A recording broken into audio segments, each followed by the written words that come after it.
Hi, this is Dan Williams, and you're listening to the Pocket Mentors podcast. This is a show that could not have been created without the help of all my amazing guests. They range from brand builders to therapists, from co-founders and founders to motivational speakers, from business mentors to managing directors and CEOs running their own businesses at this time.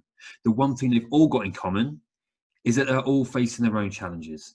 They're going through the same ups and downs that you're about to experience. So they talk about their highs and lows, the journeys that have got them from A to Z, and how they've overcome all these incredible obstacles, and they've become resilient and come out stronger. They really want to share their stories with you to help you, whether or not you're creating your own business, your own brand, or if you're currently in your own business and you're facing your own challenges at this moment in time.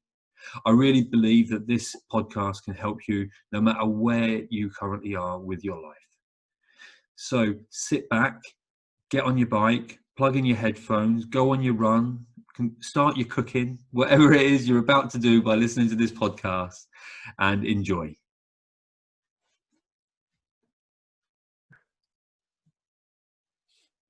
So I'd like to welcome onto the show Lachie Stuart. How you doing, Lachie?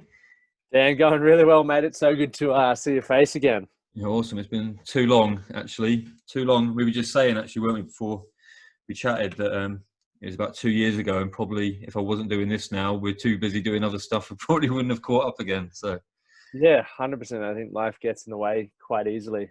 Yeah, most definitely. Showing that. So you're looking great, mate. Journey to where you've got to. Do you mind just starting at the beginning, around the time when you were like just ripping it up on the track at school? yeah, ripping it up on the track. I think for me, that photo that we were just talking about before was taken when I was 14 years old, and 14.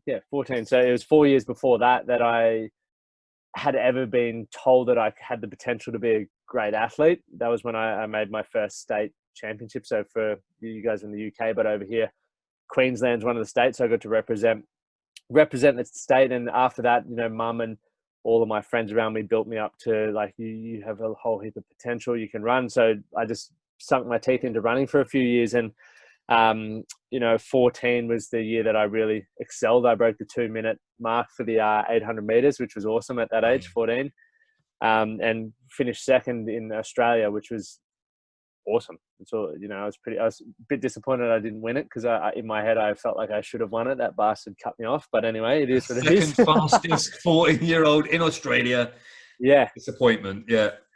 But that was also the first time it really came into question that where I was going and how I was doing things may not be the right way. It was the first time I really started experiencing bullying. I was fortunate enough to the year before get a sporting scholarship to a really prestigious rugby school. And, that first year I sort of flew under the radar, because obviously coming into a new school, no one really takes notice of people, but I was a skateboarder and a runner. And when I started cleaning up the running, people obviously started taking more notice, but then they also started seeing my other hobbies of skateboarding and didn't like it. So the rugby boys started, doing what they do best and sort of picking on you for that way. So for the first time, I started questioning whether running was what I wanted to do, and that was the path that I wanted to take, or I was like, I want to be left alone, and I want to fit in. So that's when I started really thinking about, hitting the rugby up, because I did play rugby. I also played it, but I was a little whippersnapper. I was skinny and not I wasn't a rugby player. But how times have changed. Lachie has his top on if you go on his social media. So. I'm wearing a jumper now because I didn't expect it, to be honest. Mate, we're 23 degrees here in Brisbane today. It's chilly. But yeah. So from that sort of moment, that's when I gave into peer pressure, gave into the environment that I was in, and started playing rugby and wanted to be the best. And fortunately, that worked out for me. Played first 15, became one of the popular rugby guys, and pursued that after, and was fortunate enough to go play over in France, which taught me a whole heap of incredible stuff. And one thing I shared with a guy yesterday, it was around when I was finishing school that I knew I didn't really enjoy football or rugby. So I was purely just doing it for dad's acceptance. Like that's the communication line we had. And secondly, because I didn't get picked on, and it made me feel tough. It made me, get that respect that I wanted. Yeah. How old were you at this point when you went to France? When I went to France, I was 20. Okay. Yeah. So, And you didn't know anyone else there at the time? no one, and not many people spoke the language. So the reason why I went to France was, I had a crack here in Australia trying to live the football dream, and I was in a long-term relationship, so I was with that partner for 6 years. So pretty much since I was 14, but doing what young kids do, I was cheating, and I was just a kid. That's how I validate those behaviors. But I went through a lot of heartache, and there was a lot of lacking of understanding of the emotions that I was experiencing. So if I didn't know how to fulfill those sorts of needs or gaps, I would, go out and find other ways to do that, right? And for me at the time, I wanted to be the real tough guy, so I didn't mind getting in a scrap or a fight. Was fun. Or if I wasn't feeling like my partner at the time was giving me the love and stuff that I was craving, I would, it wasn't that hard to Find it somewhere else. find it somewhere else, because I was the football guy. Yeah. So it worked out well. But every time I sort of made those silly decisions, I would wake up the next day, like probably a lot of people who've done similar things, going, fuck, Yeah. why'd I do that? Like, it didn't actually solve the problem. And the best thing, and a guy asked me the other day, what's one of the worst things that's ever happened to you? And I think we've all, my Siri on my watch just went off. Look at that for real life. Was when that partner broke up with me, and I blamed, I lied, I manipulated, I did everything under the sun as to why it was my fault and why she was overreacting and making the worst decision of her life. And she took me back once more, and obviously gave me the flick again. And it was at that time that, I no lie would work, nothing would work. She didn't want to get back with me. She was done, and rightfully so. And it was the best thing ever. So, I couldn't hang around that environment because all of my mates were friends with her. We went to school together. So all of our friends were intertwined. And I didn't know how to deal with it. I didn't know how to express what I was experiencing. So I did what a lot of lads that I hung out with did: ate a lot of recreational drugs, drank a lot of beer, and just became someone that I didn't like, but it felt good at the time. And it got to a point where, I think I knew deep down that I wasn't that kind of person, and I didn't want to behave that way. And, I was still love sport. Like I didn't want to, I was smoking even, right? And I was fit and healthy, and I didn't want to be doing these things. So I was like, right, fuck this. I'm going to prove to her that she's just made the biggest mistake ever. And I, emailed my rugby CV to, I couldn't even tell you how many clubs in the UK and Europe, just to go play overseas, because I wanted to get away. Yeah. Wow. And fortunately enough, that happened, right? I got that contract in France, and I thought, here it is, this is it, right? I'm going to, got a good salary. I'm going to be a big deal again. I thought my life was going to be solved just by that one thing. What I later learned was, I was still going to be facing the same shit. The same insecurities were there. The questions that I'd been running from, the pain, the heartache, all of that followed me to France. And after a while, when I got into routine over there, my routine was train in the morning, watch YouTube all day, train at night. And I was lonely. And so then I was stuck there with my thoughts. And after a while, I realized that, she wasn't to blame. No one else was to blame. It was me. And all that stuff was going to follow me until I fucking dealt with it. And, when I moved back to Australia in 2013, so what's it, 7 years ago. And I once again still, had all those realizations, but I got comfortable in my environment again, started a building apprenticeship with my dad, because, I didn't know what to do. I'd given up sport, or given up the dream of professional sport. I wasn't going to go to university because I just didn't think that was for me. I didn't want to do a trade originally because I thought that was for, my belief was for people who couldn't do anything else, which is a really bad belief I had. But I started laboring, and then Dad's like, well, if you're going to just keep rocking up every day, you may as well get something for it and get a trade. So fortunately I did do that. But during that process, I went through, that, who am I? I'm better than this. Something's missing. I don't want to be doing this. And went on a really bad 8-month drug bender, as I would call it, where it was, from Wednesdays to Sundays, just non-stop on all kinds of recreational drugs, and I just find people to support that habit. Yeah. And it got to a point where You were still able to do the trade though, with it just being recreational, were you? yeah, 100%, Yeah. mate. I was a fucking useless. Like, so if I'm honest with when I was doing my trade, I was fortunate because my dad was my employer. Like, if I didn't fucking feel like working that day, I wasn't gonna. Like, I didn't care. Yeah. So I was fortunate in that, but it was probably, had it been any other employer, I would have got my ass kicked. Yeah. But it got to that point where I was taking that many drugs and I hated myself. Like, looking back, that's what it was, that I was taking enough drugs going, this could kill me, but I don't care. I'm not worried. I never intentionally was like, I want to die, but I knew that the things that I was doing at that point in my life could have killed me. And I was at the point where I was like, this is fine because I don't see myself. You're not that happy, are you, at that time? So nah. you're happy doing the drugs at that time. So it's like, oh man, yeah, exactly. Even to this day, I always say to my partner now, or mates, like, if I think about doing, the things that I was doing, it's exciting. I get excited by it because there was a lot of fun times with it. Don't get me wrong, but I have since learnt that I could have just as much fun and enjoyment without it. I just had to figure myself out and be a bit more honest with myself to get there. Yeah. So Yeah, even to this day, like, I might have a few beers with some mates here, and I'm like, oh fuck, I wouldn't mind getting some Charlie, getting on something like that. That might be fun. But then I think, for what fucking purpose, mate? Like, you did that when you couldn't communicate. You did that when you were in a heap of pain and you were trying to, just not give yourself any answers. But now life's good. You can communicate. You're sensible. You're going to enjoy where you are right now. That's not going to make it any better. Yeah, exactly. You think it will, but full well it's not. And the ripple effect of potentially doing that is probably not worth the trade-off right now. Yeah, sure.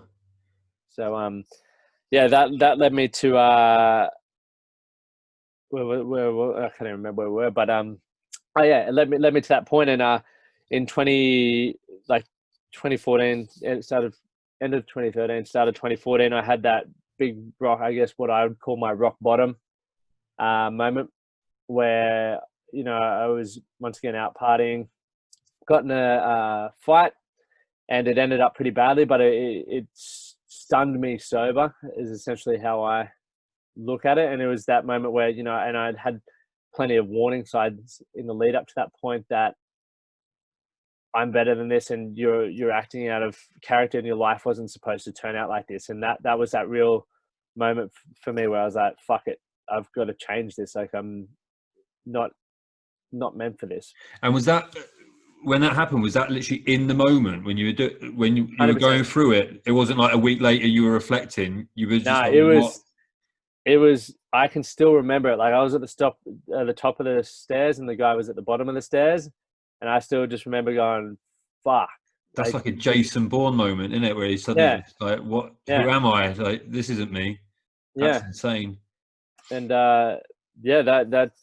that's where, and a series of events happen after that, which have changed my life, right? Like, after that, I made the decisions, like, I'm not drinking, I'm not doing any of that sort of stuff. So a lot of my mates lived in Brisbane at the time. So I lived in a country town west at this point in time. Yeah. I was like, I'm going down to Brisbane, and I'm not drinking. I'm not going to get caught up in that stuff anymore. Funnily enough, I went down to Brisbane, caught up with a mate, got drunk, got hammered, but met my now partner, right? So that was the opportunity for me. My partner has got blue hair, right? You'd think you wouldn't forget that. I woke up the next day thinking she had pink hair.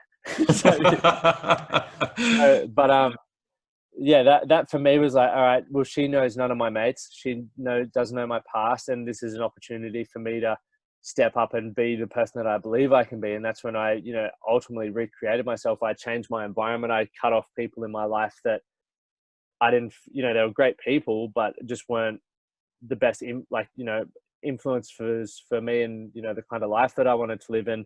I was fortunate at the time to have a guy that I played rugby with, actually from Bath in the UK. Really good, really good fella. Yeah. But he gave me a book. And the book, the only reason why I read it was because he was a high level rugby player. And I was like, if he's reading, surely, I'll give it a crack. Yeah, sure. And from that book, What was the One of book? The Four Agreements by Don Miguel Ruiz. Oh, okay. Haven't read that. Really, it's a small book, mate. That you can see the the end from the beginning. Like, it's quite small, but I was pretty stoked that I finished the book, and then I also took something away from it. It was that realization then that I realized that, you know, the growth that I experienced, or the way of my perspective changed reading that. So I was like, if I can do that with that book, what else can happen? What else can I learn? And I was like, from that, I was like, all right, I'm really curious about this. I want to find this next book. So I went on to How to Win Friends and Influence People, 7 Habits of Highly Successful People. And I just started Googling what's the book, or if anything grabbed my curiosity, I was like, I'm reading it. That's so similar. One of the first books I read, my ex was constantly during a period saying, read this book, read this book, read this book. And actually I wasn't interested. And I was like, and you know, it became like a bit of a battle, because the more she'd push it, the more I didn't want to read it. And actually all the books that she was suggesting I read then, I've read now. And there was one book by Mark Divine called The Unbeatable Mind. And that was the one I picked it up and read it, just couldn't put it down. And then because I got that satisfaction like you had about, well, I've read a book, I've actually done something pretty cool there, because I was never into reading. Then I've gone on this mad, like constantly reading different books and going on that journey. It's crazy. It's But going funny how back it to, happens. did you find it easier then the moving away when you had that realization you didn't want to be that person anymore? The Yep. moving away helped that, because you could literally just set yourself, and you weren't surrounded by all the people that knew you previously, and you could literally just be the person that you want to be, rather than other people judging you on a daily basis still. Yeah. And I think it also gave me the opportunity to think, like, to be by myself and not distract myself. I think, you know, I was distracting myself with partying. I was distracting myself with girls. I was distracting myself with all this other bullshit, that when I would experience different emotions, and, you know, it's probably the same over there, but over here where I grew up, and, you know, how a lot of men have generally been brought up is to not show emotion, and, you know, Man don't up. cry, and man up, essentially, that whole process. So the only way I knew how to deal with it was to make myself busy. I didn't know how to process my emotions or moods. I didn't know how to understand my moods or process them. So when I was over there and left to myself, I realized that, fuck, I am the problem, because nothing else came with me over here. I came by myself, and the shit's still there. Same, yeah. So that ultimately then, you know, and it's funny, I had that realization there, but I went back to Australia and still fart-assed around for 8 more months before I really was like, right, I need to, you know, I'm better than this, and it's time to really change. And I actually was doing just a podcast before, talking about, you know, I've been struggling over here with all the changes at the moment, purely because I still hold myself to a standard. You know, I still exercise every day. I still read every day. I still have my same habits and routines because of the standard that I want to be as a person and as a man. And a lot of people around me, you know, live in a household, and people are watching on social media because I share a lot of stuff. Are just like, just stop, mate. Just allow yourself to stop. And I think, you know, I'm still, and it was the first time I really admitted it. And you know, I always talk about, you know, when we're setting goals, where they're running away from pain or trauma, or, you know, we're chasing an outcome. Yeah. And generally running away from pain is quite a strong motive to get cracking. Yeah. And I still think to this day that I run and I work so hard, and I'm so consistent with everything that I do in my life, because I don't want to go back there. 100%. I know what I'm the same. People always say, like, how you're so disciplined getting through so much stuff, you know, with the training and what you're pushing yourself through, and that's not enough. And then you're doing this in your spare time, and you're doing this as a career. And I agree. I think it's amazing, like, how self-aware and self-reflective you are, because I think there's always, you need a catalyst to allow yourself to start doing it, though, don't you? So it was that realization on the staircase, and moving away really helped me for exactly those same reasons. Actually, it's crazy. Yeah, but it's interesting, even like for yourself, and the reason why when we first connected, like, you, from what I've observed and watched and followed of your journey, you're exactly the same with how disciplined and committed you are. And I've got so much respect for people like yourself who can do that, because it's on paper, it's easy to say, right, if you do this consistently enough, chances are you'll probably get close to getting a result like this, right? Nothing's guaranteed, but you're going that good stead. But what is missing for most people is they don't understand what's going on in their psychology for most people. Yeah. Right. Like there's something inside of you that, if you could pull it apart, just like inside of me, that if you could pull apart my brain, there are some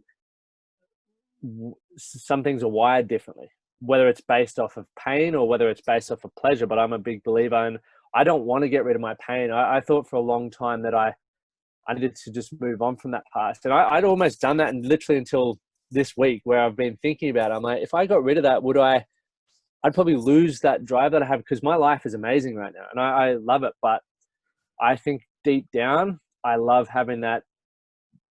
I still love to think about who I was, because it fucking fires me up. Yeah. And I think, people, that's why, I see a lot of men, they don't really make a change, or people in general don't really make a dramatic change until they hit, that I guess what would be rock bottom for themselves. And, it might take a doctor's visit where they get told they have a metabolic health disease for them to get active, or, a breakup of a relationship, or, getting in trouble with the law, or some form of addiction. So, it's generally something like that before people go, whoa, I really need to change now. Yeah.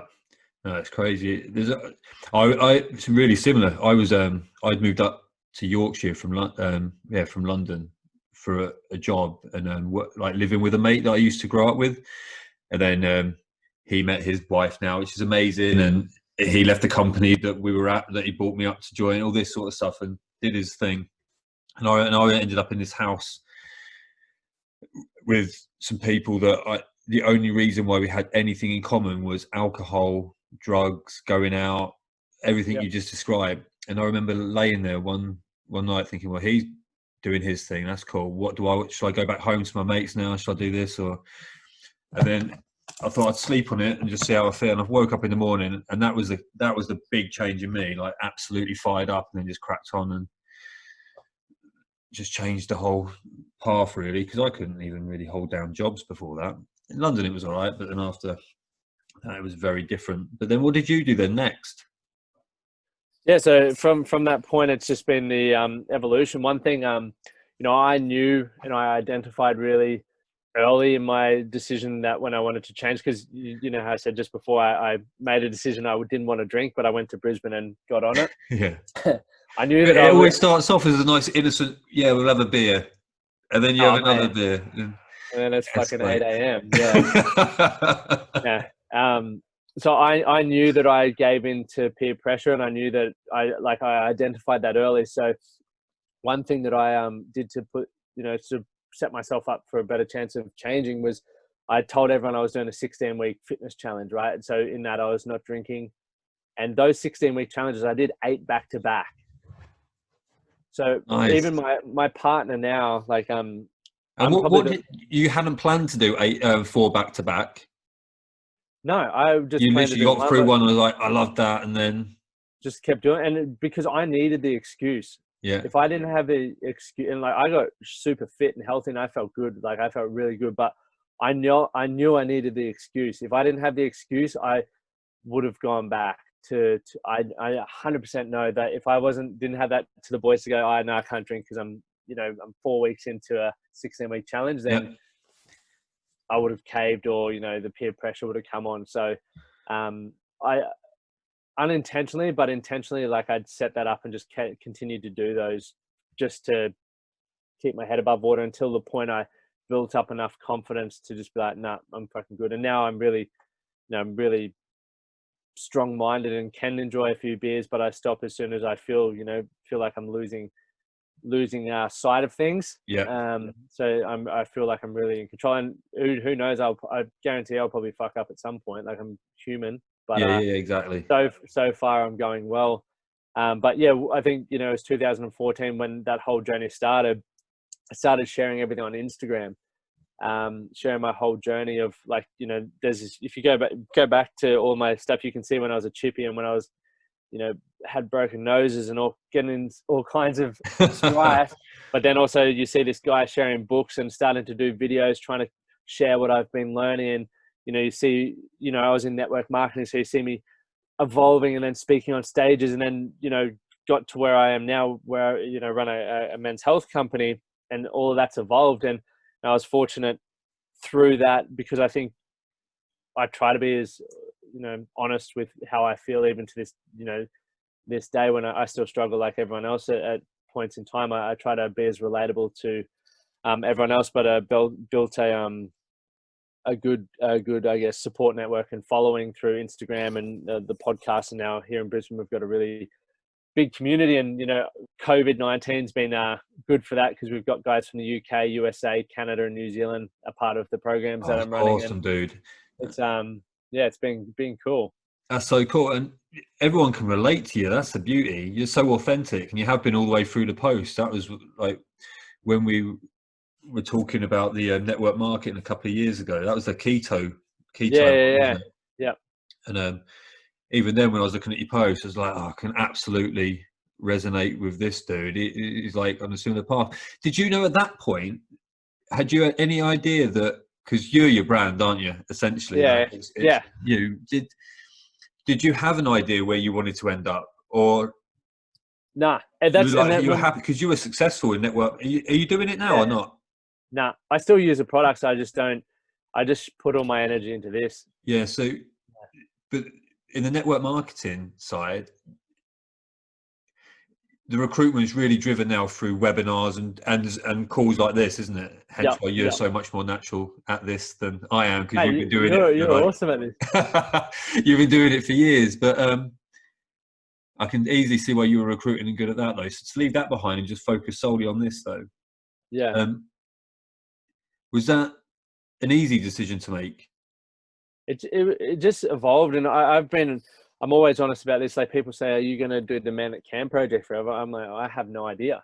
Like, because I just trust my gut and goes with what feels right for me. Like, I've always, one thing, I'm the same as you, you said you didn't hold many jobs down. So when I was trying to figure my stuff out, and, I was doing the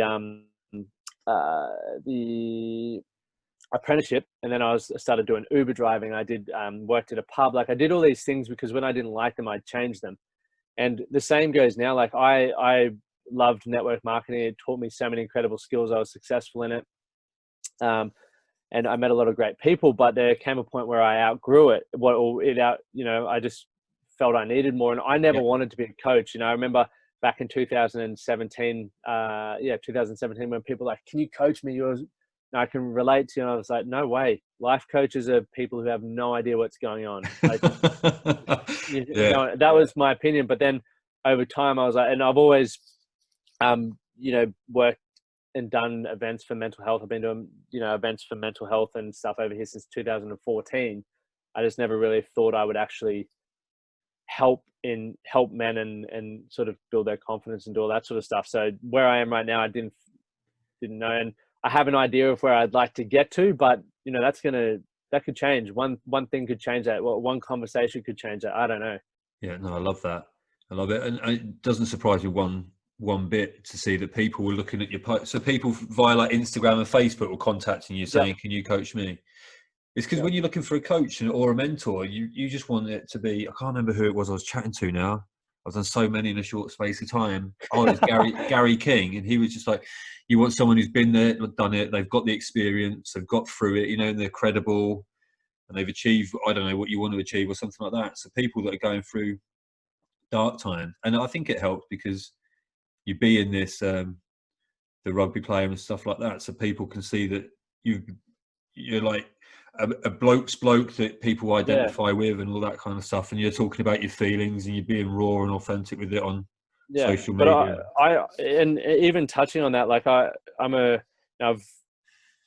spent over $120,000 on my own growth, and through that I've made some bad choices, right? I've got some coaches who weren't the right fit for me, and it's not because they're not good.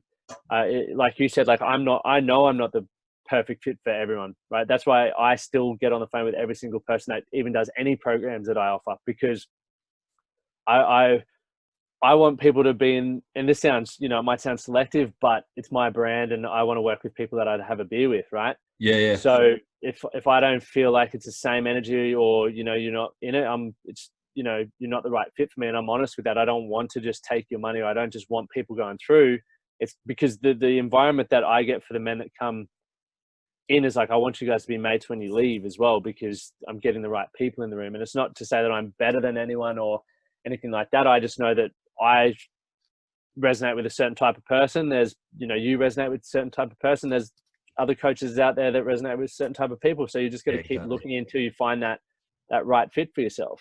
I want to come to one of yours, actually. They look like a lot of fun as well. You do the ice baths and stuff like that. Yeah, no, I love it all. It's amazing. I'm conscious of the time, buddy, because you're going out for a run. A nice 10K run with me. Where can people... Thanks for coming on. I really appreciate it. And it's been amazing.